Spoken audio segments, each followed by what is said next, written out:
si les jeux de Peter Molyneux tiennent rarement toutes leurs promesses, le développeur anglais a su apporter aux jeux vidéo des idées innovantes matérialisant les fantasmes de puissance des joueurs. Dans Populous, vous étiez un dieu. Dans Magic Carpet, vous êtes un simple apprenti sorcier qui, grâce à son tapis volant, va réaliser l'un des plus vieux rêves de l'homme, voler.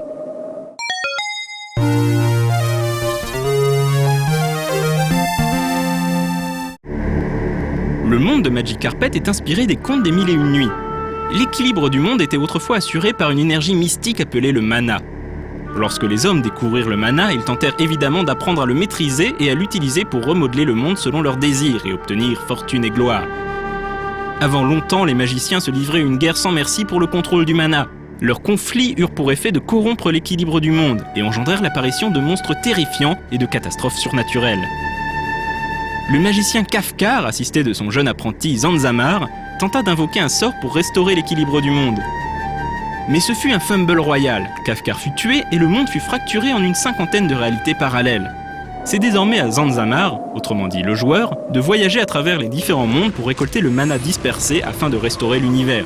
Évidemment, il devra faire face aux monstres nés de la corruption, mais aussi à d'autres magiciens qui cherchent à récolter le mana à leur propre fin. Magic Carpet est un jeu difficile à définir à notre époque de genre bien compartimenté. C'est un jeu d'arcade dans lequel le joueur évolue dans un monde en 3D en toute liberté sur son tapis volant, utilisant ses sorts pour blaster les créatures et sorciers ennemis. D'ailleurs, avec ses ennemis composés de sphères, on peut trouver à Magic Carpet un petit côté Space Harrier fort agréable. Mais c'est aussi un jeu de stratégie avec une touche de God Game. Ainsi, le sort de possession permet aux joueurs de rassembler les villages neutres sous sa bannière. Au fur et à mesure que la puissance du joueur grandit, la population du village augmentera et commencera à générer des soldats et archers au service du joueur qui l'aideront à affronter les ennemis. Le joueur doit aussi ériger un château. Lorsqu'un ennemi est vaincu, il libère des billes dorées de mana que le joueur doit marquer à l'aide de son sort de possession. Le château enverra alors des montgolfières récolter le mana ainsi marqué afin de le stocker en sécurité. Si le joueur a assez de mana, il pourra agrandir la taille du château, qui sera alors défendu par des gardes et pourra envoyer davantage de montgolfières, accélérant ainsi la récolte.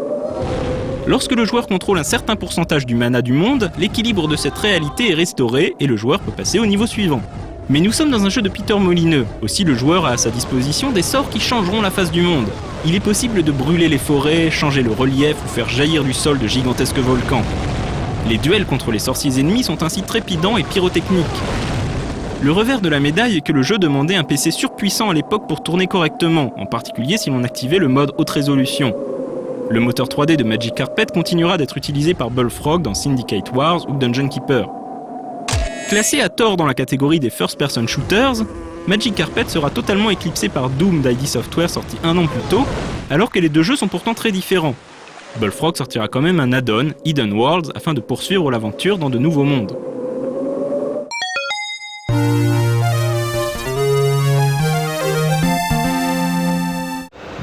Zanzamar l'apprenti est parvenu à restaurer l'équilibre de l'univers et tout semble aller pour le mieux. Mais il reçoit une visite du fantôme de son vieux maître, Kafkar. Le démon Visulut a conquis l'outre-monde et fait régner la terreur. Et désormais que le monde des vivants a été rapiécé, le seigneur démon entend bien en faire sa prochaine conquête. Zanzamar va donc devoir reprendre du service et voyager dans l'outre-monde pour affronter cette nouvelle menace. Contrairement au premier épisode, Magic Carpet 2 a une vraie narration assurée par Kafkar qui donnera aux joueurs ses objectifs et quelques précieux conseils. These fireflies are lethal. Destroy them. Un vrai tutoriel a également été intégré dans le jeu, même si dans le feu de l'action, on a rarement le temps de lire les messages affichés. Magic Carpet 2 est très similaire au premier épisode, mais son moteur graphique a été remanié pour une meilleure optimisation, et le voyage dans l'outre-monde permet de donner davantage de diversité au monde visité. Mais le plus gros apport de Magic Carpet 2 est sans aucun doute l'ajout du mode multijoueur.